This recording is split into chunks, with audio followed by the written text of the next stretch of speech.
একটু যাও তো, বৌমার গিয়ে বলো যে গান বাজনা বন্ধ করতে, আমার অনেক কষ্ট হইতেছে। কিরে গান বন্ধ করলি কেন? বৌমা, কি হয়েছে মা? তোমার শ্বশুরের হার্টের সমস্যা, এত জোরে জোরে গান বাজনা চালাইতেছো, ওনার তো অনেক সমস্যা হইতেছে মা।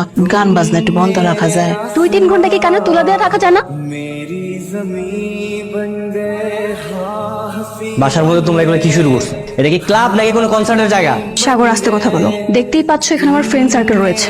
তাতে আমার কিছু আসে যায় না। মানে তুমি বাসার মধ্যে এরকম আমোদ ফুর্তি করতেছো, তোমার কি লজ্জা লাগে না? তো আমি কি করব? আমি আমার বার্থডে সেলিব্রেট করব না? বার্থডে সেলিব্রেট করবা, বার্থডে কি অন্যভাবে পালন করা যায় না? আপনি কিন্তু শুধু শুধু নিজের উপর রাগ করছেন। এই তুমি একদম চুপ থাকো, চুপচাপ দাঁড়া থাকো, নাহলে বাসা থেকে চলে যাও। এভাবে অপমান করলে আত্মসম্মান নিয়ে কেউ দাঁড়াবে না। চল সবাই। আর তোরা কোথায় যাচ্ছিস ওর কথা শুনে?